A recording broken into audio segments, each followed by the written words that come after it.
Welcome, everyone. We have hit 2 p.m. Eastern Time, so I'm delighted to kick off this webinar. My name is Mark Kreswick. I'm the Senior Policy Director at the American Council for an Energy Efficient Economy, or ACEEE. I think everybody's probably familiar with ACEEE, but just in case, we're a nonprofit research, technical, and advocacy organization who develops transformative policies to reduce energy waste and combat climate change. With our independent analysis, we aim to build a vibrant and equitable economy, one that uses energy more productively, reduces costs, protects the environment, and promotes the health and safety and well-being of everyone. Today, we're delighted to talk about our report published today, which is Decarbonizing Energy, Setting and Measuring Greenhouse Gas Targets Through Utility Energy Efficiency Programs. We have 4 excellent experts and speakers to speak to these topics, both about the report and what it contains, as well as how they're applying those concepts in their work to regulate, advance, and implement energy efficiency programs across the country. Our first speaker today will be the prime lead author of the report, Dr. Mike Spieshen, who is the Utilities Manager at the ACEEE. Mike's research focuses on the role of energy efficiency within the evolving energy landscape, including policies and practices to maximize energy efficiency's potential to mitigate greenhouse gas emissions and adapt to a changing climate. Prior to joining ACEEE, Mike worked at the U.S. Department of Energy, where he facilitated behind-the-meter innovations to make buildings more energy efficient, resilient, and flexible for the evolving electricity grid. Mike holds a PhD in physics from Johns Hopkins University. Before I turn it over to Mike, I'm just going to do a couple quick housekeeping items. One, you can ask questions at any point throughout this webinar using the Q&A function at the bottom of your screen. Once you put in those Q&A, we will have Q&A at the end of this, and so we will have that facilitation at the end, but feel free to pop your questions in at any point using that Q&A function. You can also use the chat, and we may be able to see you, but I can't guarantee that, whereas Q&A definitely can use that function. So with that, Mike, take it away. All right. Here we go. Screen shared. If it's not, you guys will let me know. Let me just start by thanking Mark, and I want to thank everyone else for joining us today. I used to be a parliamentary debater. We used to say, I'd like to thank this most august house. So I'm thanking the most august house. And I'm going to spend the next 15 minutes or so discussing how utility energy efficiency programs can more effectively help reduce greenhouse gases or GHG emissions. I'm going to do this by drawing from the aforementioned research report that ACEEE published just this morning, and which you can access using the provided link, the QR code, or by searching the ACEEE website. I'm going to answer the following 3 questions. First, how can we measure the greenhouse gas reductions that result from energy efficiency measures and programs? 2, how can utility energy efficiency programs set greenhouse gas reduction goals? And 3, from a policy perspective, what has motivated states to begin utilizing these measures, and what policies, programs, and results have we seen thus far from those efforts? And I'll begin answering that first question with the observation that energy efficiency affects greenhouse gas emissions in 2 ways. First, it avoids the energy generation that would have otherwise been needed to meet load. And if any portion of that avoided electricity was generated from a carbon-based source, such as a gas or a coal plant, GHG emissions will be avoided. Second, by affecting electric load in the long term, energy efficiency can impact the numbers and types of power plants, transmission lines, storage facilities, and other assets that operate on the grid. We often refer to these 2 respectively as the short-run and long-run impacts of energy efficiency. To estimate the GHG avoided by energy efficiency, we need to know how carbon-intensive the electricity avoided actually was. And we can do this through a quantity known as an emission rate or an emission factor, which is often communicated in units of weight per unit energy. So for example, tons of carbon dioxide equivalent per megawatt hour. Converting energy savings into avoided GHG emissions is conceptually quite simple. One only needs to multiply the energy savings by the emission rate of the electricity that was avoided by those savings. Now, in practice, converting energy savings into avoided GHG is complicated by the fact that the electricity delivered to a given location can actually have multiple emission rates, which differ based on what precisely they measure and how they're calculated. So different emission rates can be classified using a set of three properties: type, scope, and time granularity. Scope is used for forecasting future emission rates and describes whether the impacts being considered on the grid are being considered on the grid as it exists today, that would be short run, or as it will exist in the future, which would be long run. And this is something we've already talked about. Type specifies which power plants operating at the time of electricity consumption contribute to the carbon intensity of the consumed electricity.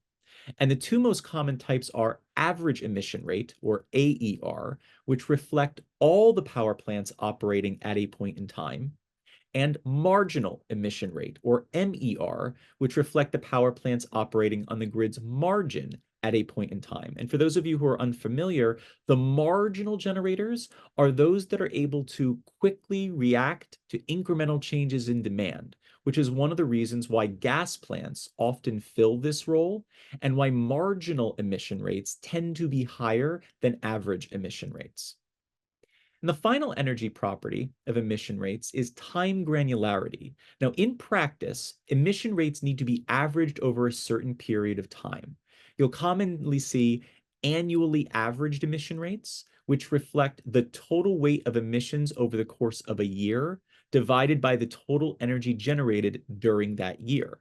However, if any of these conditions are met, assuming the emission factor is the same throughout the entire year can lead to biased results. So for that reason, if your data are reliable, we recommend using more granular measures of energy savings and emission rates, all else being equal. Now, if you look over this list and you think to yourself that some of these emission rate properties sound more appropriate for some use cases than others, you wouldn't be wrong.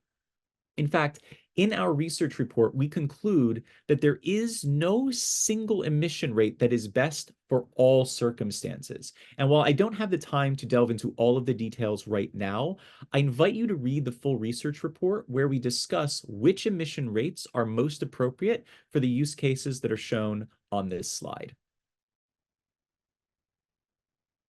With that background information out of the way, let's return to our original question. Our report lays out 6 methods to convert energy savings into avoided GHG. All else being equal, our preferred approach is one that we call the consequentialist method. The consequentialist method answers the question, what is the difference in GHG emissions in a world with our energy efficiency programs and in a world without them? It arrives at this answer in practice through modeling, the sort that might take place as part of an integrated resource plan and which would use grid modeling to account for both the short and long-term impacts of energy efficiency. The disadvantage of this approach is that it is computationally intensive, but publicly available data sets like NREL's Cambium could make the job a lot easier. This approach is also embedded in California's avoided cost calculator, which takes the modeling out of the hands of the utilities and puts it into the hands of a company adept at this sort of task. In this case, that company is E3, and fortunately for us, Eric Cutter from E3 will be presenting to all of you in just a few minutes. Our second method uses this equation with the marginal emission rates. Now, we recommend using marginal emission rates over average emission rates in cases when a load reduction is more likely to affect a marginal generator than it is to affect all generators equally, which we would argue is most of the time. I would caution, however, that multiple clean energy resources like demand response and renewable energy also have claim to offsetting marginal emissions. And for that reason, defining the size of the margin and doing proper attribution can become tricky. We discuss this more in the report, but for now, our second preferred method is using marginal emission rates. Our third method is something called the fuel neutral approach. And the idea here is to report total energy savings across all fuel types. Typically, electricity savings in megawatt hours and gas savings in therms are summed into new energy units called MMBTUs, or millions of British thermal units. This fuel neutral approach, which is in place in New York State, has the advantage of promoting electrification and decarbonization, while from a data perspective, only needing to rely on behind the meter savings, which the state has been working with for years now. The disadvantage, of course, is that the fuel neutral method does not directly measure greenhouse gas reductions themselves. Our fourth method extends these other methods by expressing avoided GHG in terms of economic value. This value, which can act as an incentive to reduce GHG, can take multiple forms, including a cost of carbon on energy resources, often the price of electricity, being embedded in cost effectiveness tests, or appearing in a performance incentive mechanism. One place where this economic approach currently exists is in California, where the value of avoided emissions is quantified as part of the state's total system benefit metric, which places a dollar value on the combined benefits of energy efficiency. Our fifth method is a lot like our second, except that it uses average emission rates rather than marginal. The advantages of AERs is that they are relatively simple to calculate, they're of lower variance than marginal emission rates, and they can be directionally aligned with net zero goals or renewable portfolio standards. But we only recommend using AERs if the avoided electricity is similar in character to the grid electricity as a whole. Now, this figure, which shows a system load profile in a balancing area on a peak summer day, can help illustrate why that's the case. The system load is in gray, the average emission rate is in blue, and the marginal emission rate is in orange. If you applied a constant load reduction between 6 a.m. and 9 p.m., you would get double the emission reductions using the marginal emission rates than you would get using the average emission rates. And because energy efficiency affects generators on the margin, that means that using AERs would systematically undercount the emissions reductions achieved. And our final approach for setting GHG reduction targets is also our least precise, and it involves the use of proxy metrics.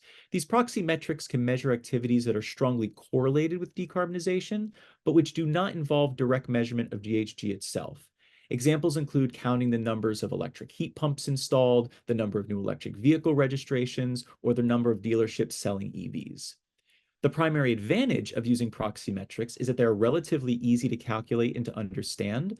The primary disadvantage is that they are very coarse measures of GHG and could be potentially disconnected from the impact on the local electric grid, since products can be purchased in one region but utilized in another.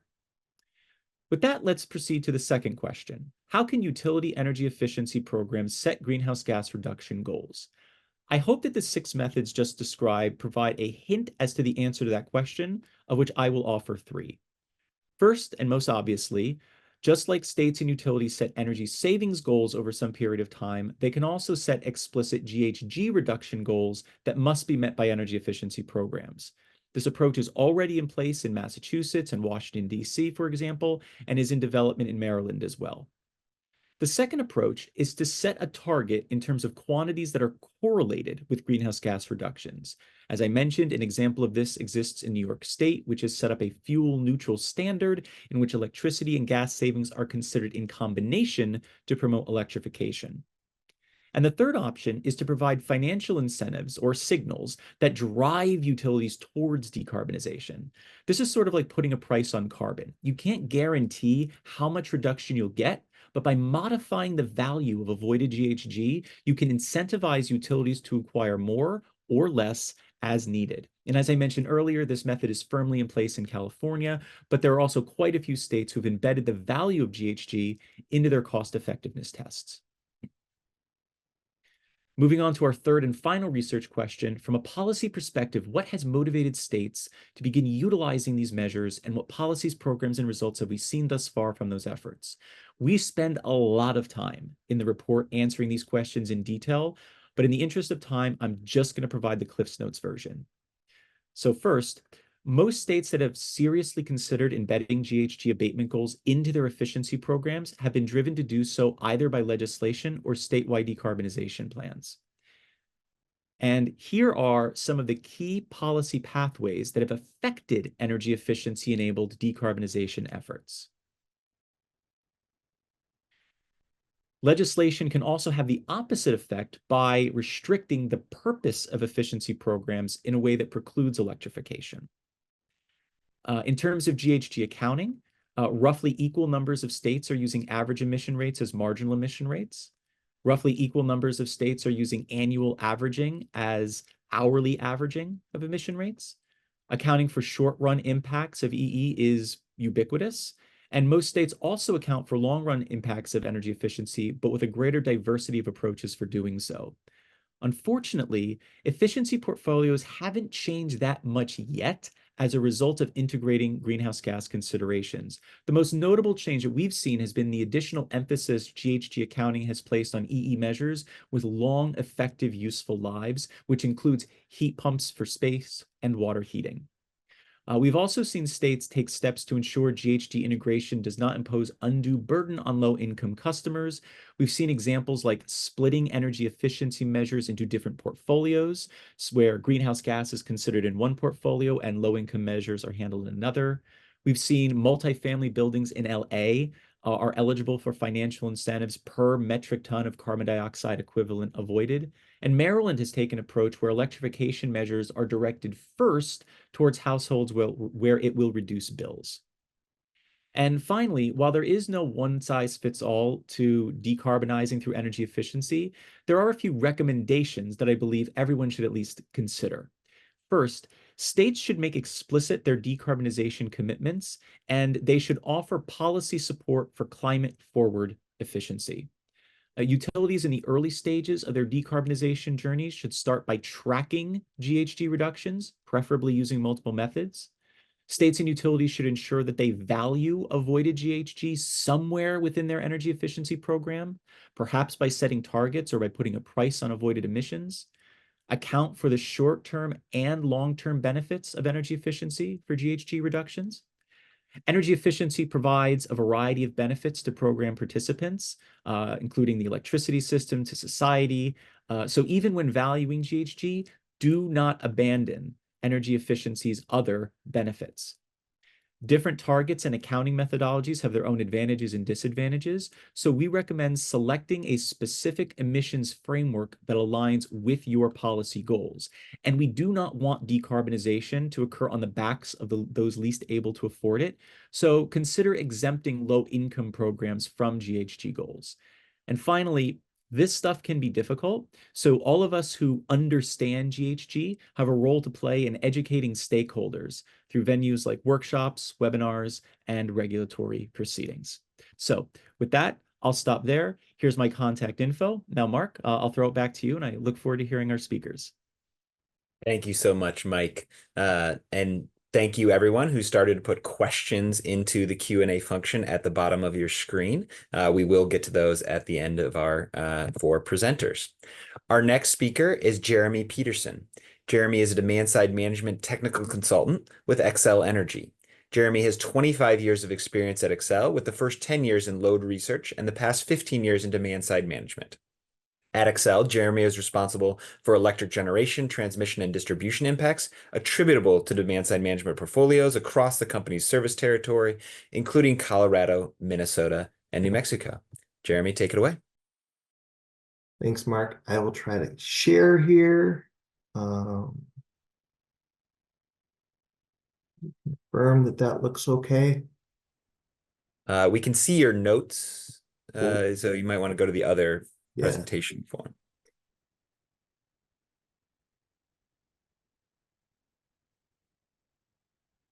All right, better? Perfect. Yep. Great. Thanks for the intro, Mark.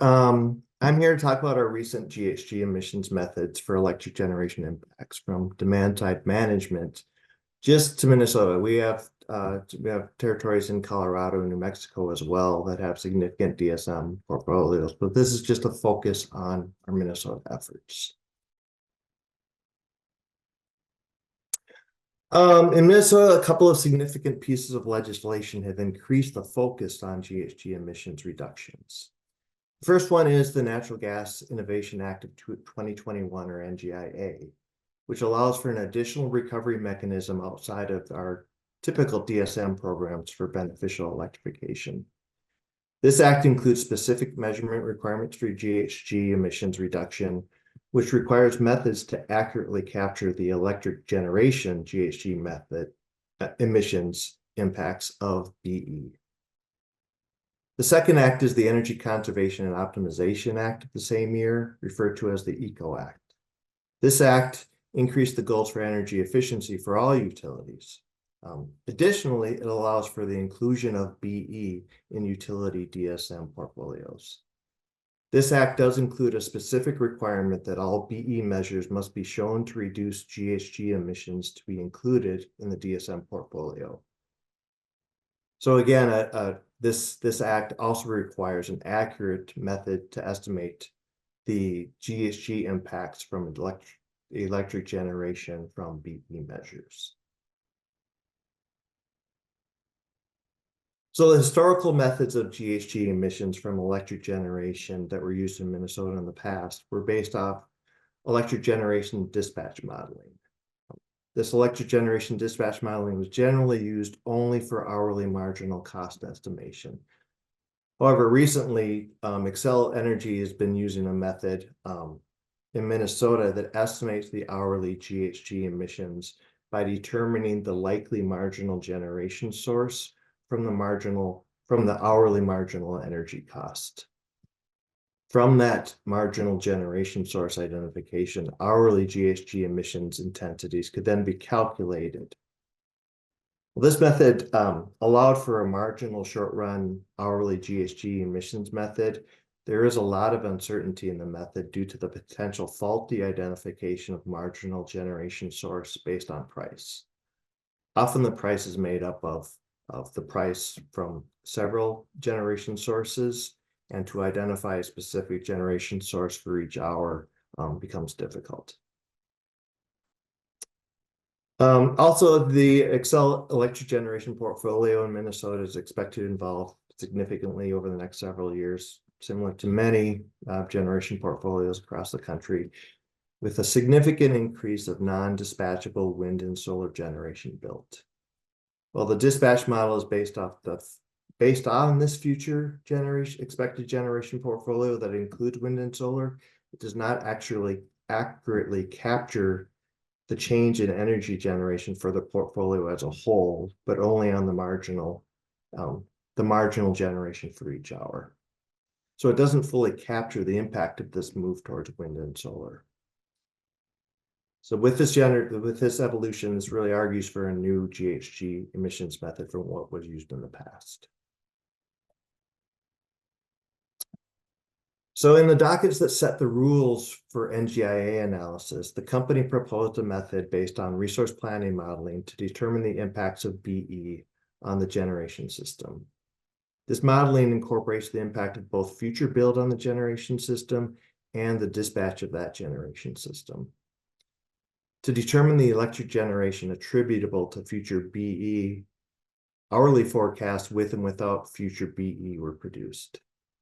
The resulting energy generation from each type of generation was determined for these two load forecasts, and the annual energy generation from each type between these two load forecasts was calculated as the energy generation attributable to BE growth. And this was done on an annual basis.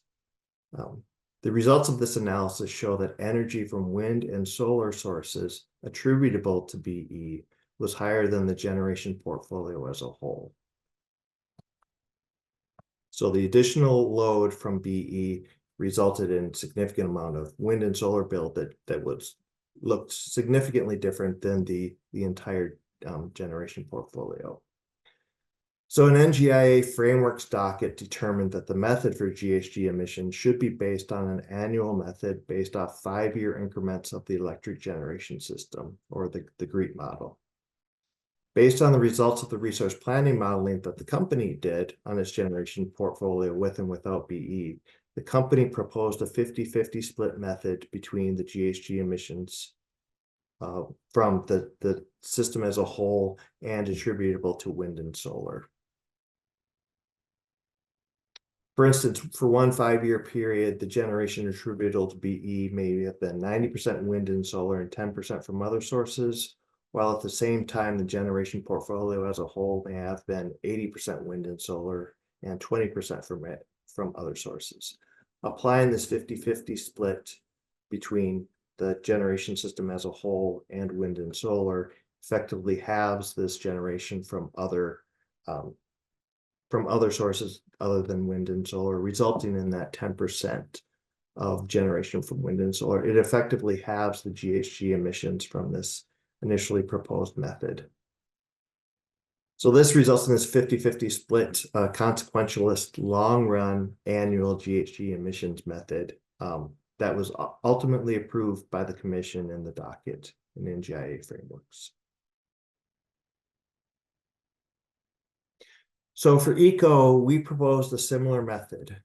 The same resource planning modeling method was used with and without BE, but additionally with and without energy efficiency. So we produced load forecast with and without BE and with and without EE, ran it through the resource planning modeling and determined the amount of energy generation from each source. This modeling showed significant wind and solar build attributable to BE and avoided by EE.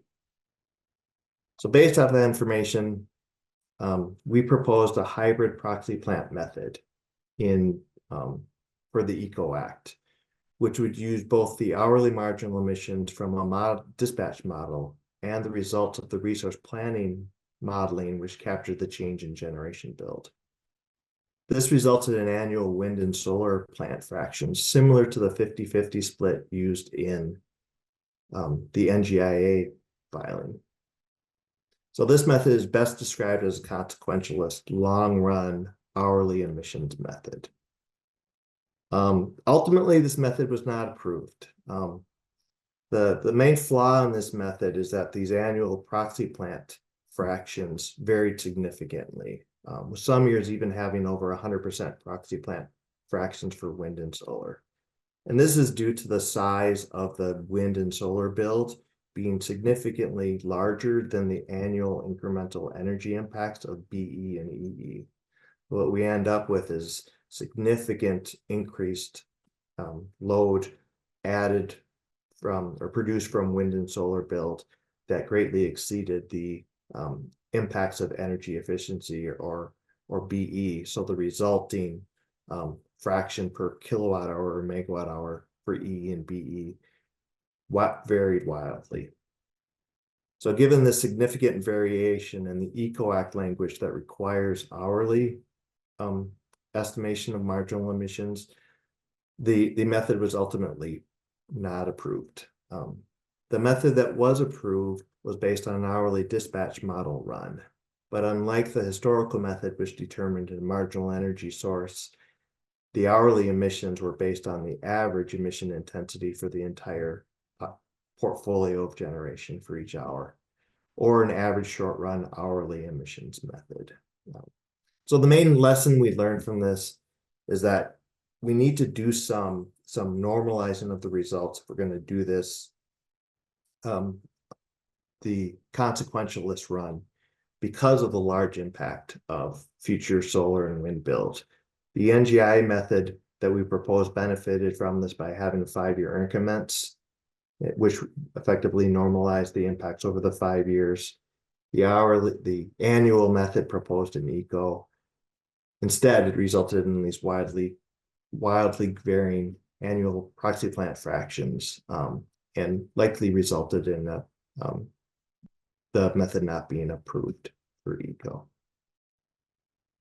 So that is all I've got in the presentation. I'll turn it over to you, Mark. Thank you so much, Jeremy. And we did get a couple questions in the chat and Q&A about beneficial electrification and that definition in Minnesota. So if you could respond in writing, or we'll ask you again verbally at the end of our presentations, but appreciate it. Our next speaker is Joanne Bodemer, Esquire, Director of Energy Efficiency for the Massachusetts Department of Energy Resources. Joanne joined the Department of Energy Resources at a critical transition point in the Mass Save state energy efficiency programs to serve as DOER's Director of Energy Efficiency after a lengthy career focused on the delivery and development of energy efficiency programs and policies in the Commonwealth. Previously, while at the Office of the Attorney General, Joanne focused on issues related to energy ratepayer advocacy, energy efficiency, and the Commonwealth's transition away from fossil fuels. She also served as the State Attorney General's office's representative on the Energy Efficiency Advisory Council and as a lead attorney participating in the Department of Public Utilities investigation into the impact of the Commonwealth's achievement of its 2050 climate mandates on local gas distribution operations. Joanne is admitted to practice in the state courts of the Commonwealth of Massachusetts, the state and federal courts of the state of New York, and the United States Supreme Court. Joanne, take it away. Thank you. Thank you. Let me share my screen here. And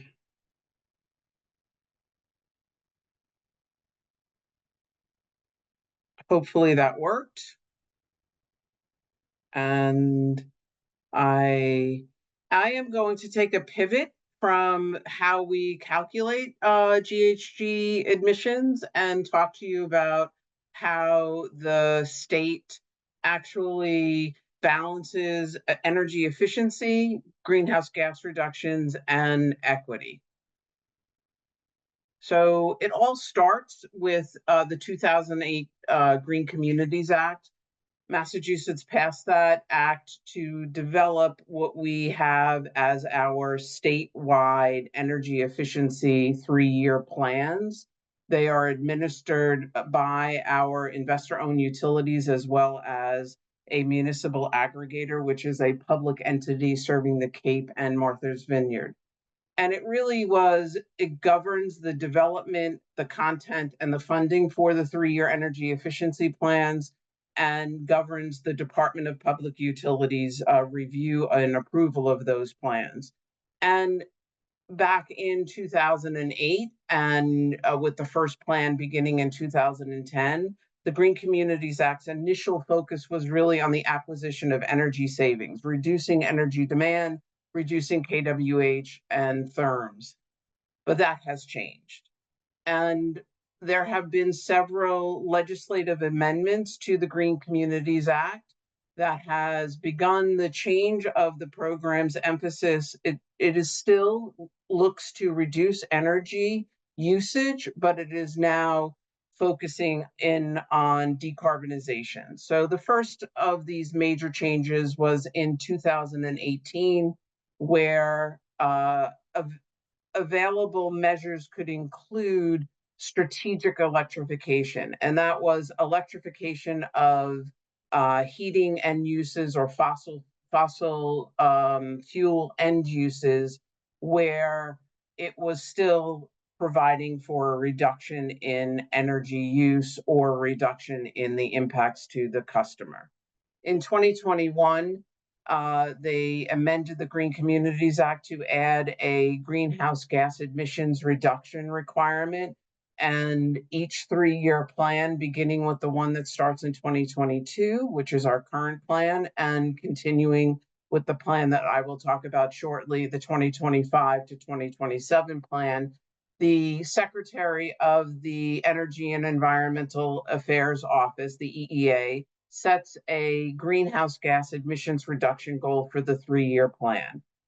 And then finally, in 2022, the legislature has banned the continuation of incentives for fossil fuel equipment. There are some limited exceptions for income eligible and other hard to electrify end uses, and that begins for effective January 1st, 2025. And it also, in 2022, prioritizes equity in the delivery of energy efficiency programs. In addition to what was going on in the Green Communities Act, there were other changes that were occurring in the state's policy with respect to both decarbonization and equity. And there was changes to the Department of Public Utilities mission that requires it to look for equity in all of its orders. Each of the secretariats have someone in charge of energy or efficiency, I'm sorry, environmental justice and equity principles. So equity has become a focus for the administration and for the state. And it continues to permeate everything that we are doing, along with the development of the state's clean energy and climate plans, which have set forth building sector limits as well as other sector limits for greenhouse gas emissions reductions to help the state achieve its net zero by 2050 mandate. I advanced the slide to back to energy efficiency. That's kind of the landscape of legislative and policy that the energy efficiency programs operate in. And one of the biggest part of that is the Energy Efficiency Advisory Council. It was established also with the Green Communities Act. It's a 15-member voting council represented by various stakeholders, including the Office of the Attorney General's Ratepayer Advocate Office, which I used to serve in that capacity. The program administrators are non-voting members. The Department of Energy Resources, the agency that I work for, serves as the chair. And the purpose of the council is to really guide the program administrators' development and implementation of the 3-year energy efficiency plan. And our planning for any 3-year plan starts well in advance of when it is filed with the department for its review. So we started planning for the 25 to 27 plan back in August of 2023. We culminated our planning and development in this August of 2024. And at this point, the program administrators are putting together their final plan to be submitted to the department in October for a review and approval to begin for January of 2025. The council plays an integral role in that planning process. And one of the critical components of the council is the establishment of an equity working group that began in 2020. As I had indicated before, the state has been increasing its focus and prioritization of equity and environmental justice. We at the council saw that it was important to continue that work in the council itself, and we established the equity working group, and it consists of 7 voting councilors as well as 3 representatives from community-based organizations that have a history of advocating on issues of equity, and representatives from each of the program administrators. And the equity working group has spent also the last year and continuing regularly throughout the implementation of the plan on informing all equity aspects of the 3-year plan. We have some really strong advocates on equity on this group, and they push the program administrators to do more for our most vulnerable customers and to do more in ensuring the equitable delivery of energy efficiency and decarbonization for all of the people of Massachusetts. So some of the recommendations specifically on equity include things on program design, how to better reach our more vulnerable customers, renters, low, moderate income customers, improving language access, and diversifying the workforce so people are served by people that speak their language and understand their cultural preferences. And again, we are striving to ensure equitable access for all customers of the Commonwealth. Other pieces of the planning puzzle that really go into how we balance energy efficiency, because that still is the core of the 3-year plans, the acquisition of greenhouse gas reductions, and equity. They don't all play well in the sandbox, but we also balance it with some other pieces of the planning puzzle. The program administrators complete a energy savings potential over every 3 years. and that informs the greenhouse gas goals that are set by the Secretary.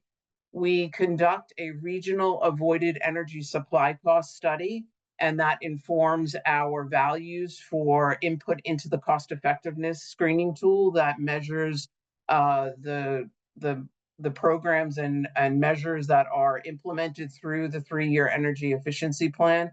And it also sets a value for the social cost of greenhouse gas. The other planning puzzle, as I mentioned earlier, is that the Secretary sets a goal for each of the 3-year plans, and that is informed by the state's clean energy and climate plan. And for the building sector, it looks to the energy efficiency plan to shoulder nearly all of the building sector reductions that are required through 2050. And finally, and not least, is public input. We have many public listening sessions. Public input is encouraged at each of our meetings monthly, and we get a lot of feedback from our public advocates. Okay, so now exactly the Joanne, greenhouse just gas. wanted to give you a quick time check, so yeah. Okay. The greenhouse gas target for the current plan is 845,000 metric tons. I'll move on. The greenhouse gas requirement for the 2025 to 27 plan is set at 1 million metric tons, which is equivalent to taking 220,000 cars off the road for the next 13 and a half years, or fully electrifying 185,000 homes. And so this is what the draft plan currently looks like after the year of planning and input from the Equity Working Group and the EEAC and the public. We will be achieving or planning to achieve 1 million metric tons of CO2 reductions, 183 million MMBTUs of energy savings, 12.6 billion in benefits, with 3.8 of that in equity, and a total investment of just under $5 billion. And as I mentioned, equity is a priority, as is decarbonization. Here are some of the outcomes from the planning. We will be putting heat pumps in 115,000 homes, with 22,000 of those for low and moderate income homes. It is important for the energy efficiency aspect of that all the homes are fully weatherized to mitigate any increases in electric use. So we will be weatherizing an additional 175,000 homes. I mentioned there are no more fossil fuel incentives, and we are also introducing non-energy GHG mitigation measures like embodied carbon, refrigerant leaks, and behind-the-meter gas leaks. And finally, I wanted to this is the outcome of the year of Equity Working Group in the 3-year plan, the 25 to 27 3-year plan. It is significant, 1.73 billion in investment for energy efficiency. There is significant growth in heat pumps for our most vulnerable customers.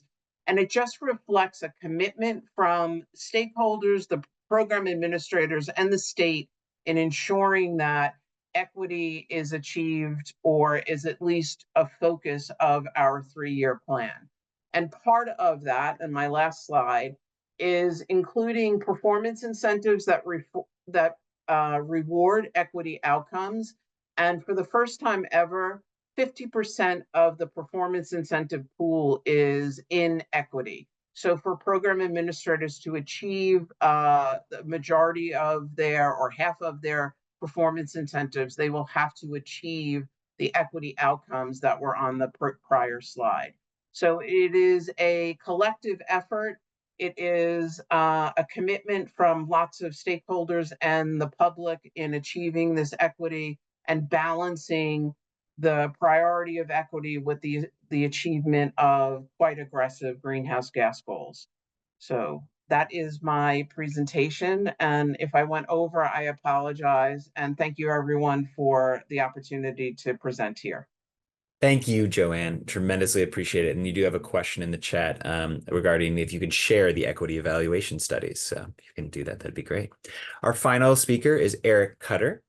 Eric is the partner at Energy and Environmental Economics, or E3.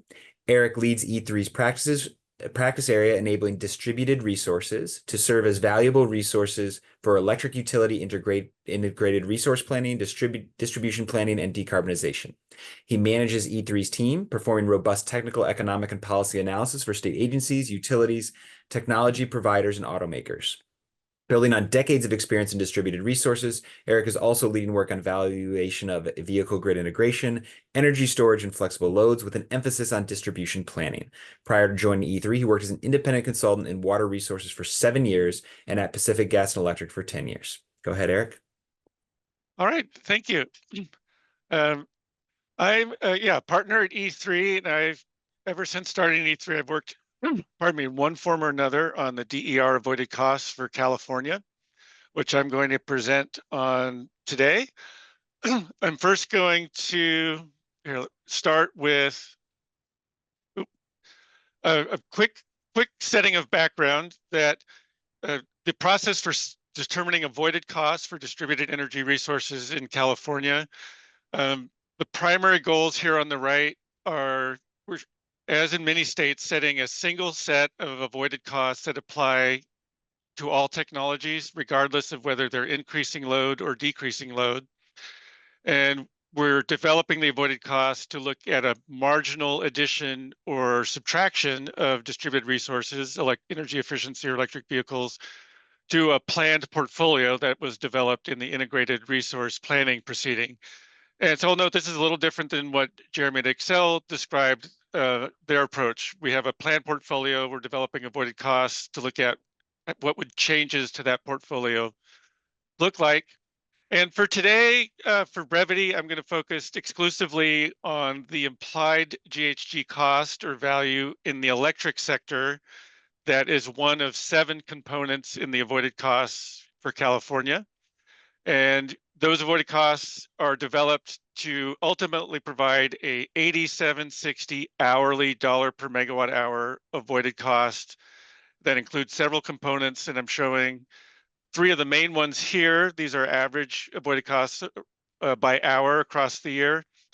Of GHG there in light blue in the bottom. And you can see in California, we have a lot of solar in the middle of the day, so the prices and the GHG emissions are lower in the middle of the day than they are later in the evening. So the planning context in which we're operating is an integrated resource planning process that the CPUC runs. And they're developing a long-term least cost capacity expansion model for least cost portfolio to achieve greenhouse gas, clean energy, and reliability targets for the state. So as the GHG targets decline, we're looking at, in California, predominantly adding a lot more solar and storage.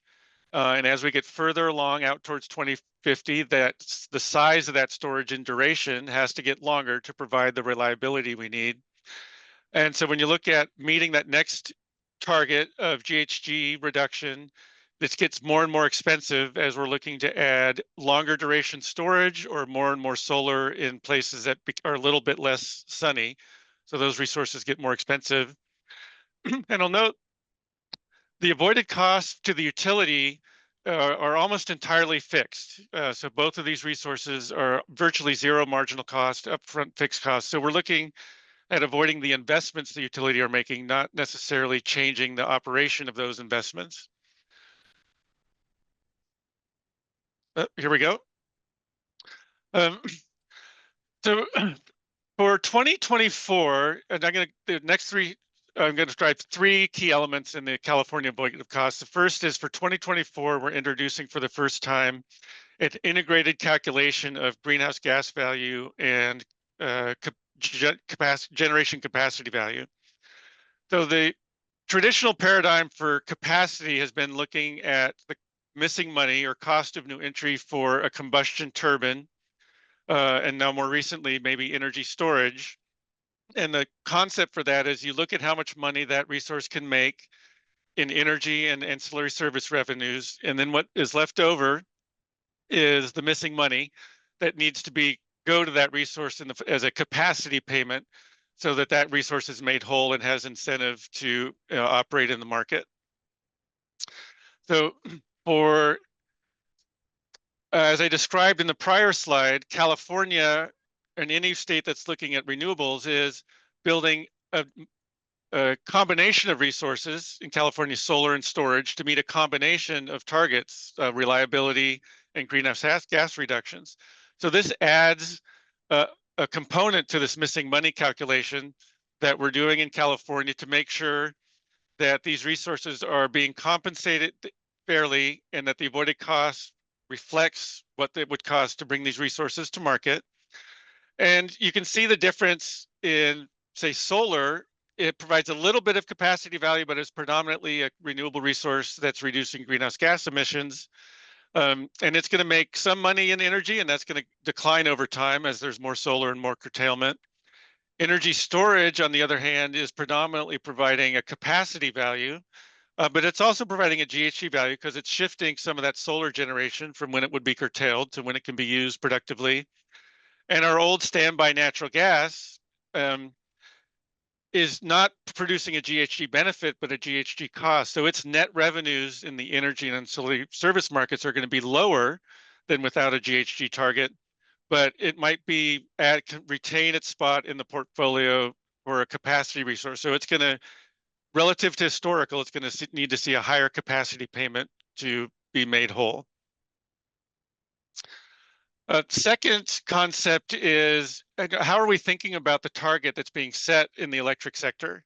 So the electric sector is one of 5 core pillars for decarbonization, but it's dramatically affected by 2 other pillars, that is electrification, which is going to add load to the electric sector, or energy and conservation, which is going to subtract load from the electric sector. So in this context, the California Public Utilities Commission has set a target for the electric sector of 25 million metric tons of emissions in 2030. Now, as we think about avoided costs for distributed energy resources, energy efficiency, that raises a lot of very fundamental and philosophical questions about what that target means and how it's set. So first, we'll note that there's a lot of modeling for the electric sector, not as much integrated long-term capacity modeling for electrification or for agriculture or any of the other sectors. But what the electric sector is doing is accounting for impacts from those other pillars as essentially as forecasts in the modeling of how much energy efficiency we're going to expect, how much building electrification we're going to expect. And that influence, that along with a lot of very, we'll say, subjective political considerations, all go into a big mix of how the Public Utilities Commission sets that 25 million metric ton target for the electric sector. So this raises a question: if we're considering a resource that's going to add load or subtract load, should we assume that target remains fixed and absolute, or is it going to adjust proportionally somewhat to accommodate changes in load? What we're currently doing in California is the latter. We're assuming that if some load is added for electrification, that target would be relaxed a little bit, and reverse is true for efficiency. And that's implemented in what's called a rebalancing step. I won't go into detail, but that's the intent of including that rebalancing step in the avoided cost calculation. And so that it really does matter how you interpret making sure that your supply side and demand side are being evaluated consistently, that as utility scale solar gets essentially the same carbon value and generation capacity value as behind the meter solar. And is your target absolute in a metric tons, or is it in an intensity and changes with the level of energy production? And then the final point I want to emphasize is everything I've described so far is for the electric sector, and there's no similar modeling is not currently done for the gas sector. So we don't have a supply curve and a portfolio much to measure against.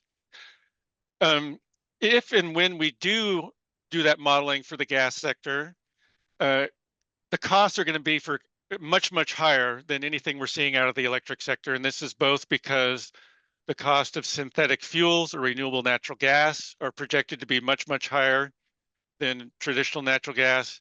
And here we have a marginal abatement curve for clean heat for electrifying buildings. And again, the marginal abatement cost was projected to be very high for electrification of buildings, much higher than numbers we're getting out of the electric sector that I was just describing. But this then very quickly leads to concerns about affordability and equity that I think we've talked about earlier. We don't want this to fall overwhelmingly on those low-income communities that might be later to electrify. So 3 main points I'm leaving you with are an integrated calculation. The GHG value and the capacity value are interlinked and interrelated. That we have a rebalancing step in California that's trying to take into effect the impacts of what the electric sector is doing to accommodate electrification or to include an energy efficiency, and work still remains to be done to have a similar target for avoided natural gas or avoided GHG value for buildings. Thank you for your attention. Thank you so much to all of our speakers. Tremendously appreciate your expertise and your contributions to this wonderful webinar. We only have a couple minutes left, so I'm going to ask Mike Spiecian to respond verbally to some of the things he answered in the QA. And if you haven't seen in the Q&A chat, Mike and others have done a wonderful job of answering some of those questions. But Mike, there was a question from Karen about the accuracy of estimating greenhouse gases and the importance of that. And then there was also a question from Vanessa on the granularity of grid. So if you could respond verbally to some of those questions, I think that would be very insightful for everyone. Yeah, the thing to keep in mind is that what we know is that if your energy efficiency savings is highly variable, if your carbon intensity of electricity, i.e. your renewable energy, is highly variable, or if there is a strong positive correlation, or it could be a negative correlation too, between your energy savings and your renewable energy. That means that if the carbon intensity tends to be really high when you're saving energy, or it tends to be really low when you're saving energy, if any of those things happen, then if you use an annual average to estimate your greenhouse gas reductions, like all the energy you save in a year using times 1 emission factor for the year, you're going to end up biasing your results. And you'll end up, we have in our appendix a case study that shows that if you do this in Southern California, like as of 2018, not even as of today, but as of 2018, you underestimate your greenhouse gas reductions by like 10%. And presumably that's going to grow higher as more renewable energy comes onto the grid. So the idea is, if you want to know, do I need to measure my emissions annually? Do I need to do it monthly? Do I need to do it hourly? So 8760 values? Or do I take every month and I get a single hour value for every month? So that would be 24 times 12 or 288 data points. There's many different ways that you can break up a year into discrete pieces to study them. Our Appendix A has a short case study that walks through a methodology that can help you answer that question. So if you want to know what kinds of data do I need to use in order to reach a certain precision level, take a look at that case study and just follow the method yourself. It's actually not too difficult. You could do it with available data, and that would be great. Since I'm speaking about the appendix, I'll also mention that our Appendix B has a bunch of places where you can go to get the sort of data that are needed to perform the calculations that I talked about. And there was a question in the chat of, where do I get marginal emission rates? Where do I get average emission rates? Well, some are available through ISOs and RTOs. Some are available from private vendors, and some you can derive on your own if you've got a little bit of elbow grease and you're willing to do the work. So I would recommend looking at our Appendix B if you want any examples of places to go to actually get the data to do the sorts of calculations that we've been talking about. Thank you so much, Mike. And with that, we have reached the end of time for this webinar. I realize that some of the questions in the Q&A section haven't been answered yet, but if you want to follow up with Mike or I, we can make sure to connect you if your question was for a particular panelist. I know there were a lot of detailed questions about the presentations of each one, as well as we will make sure that the recording is shared, the Q&A is shared, so that all of those questions do get answered.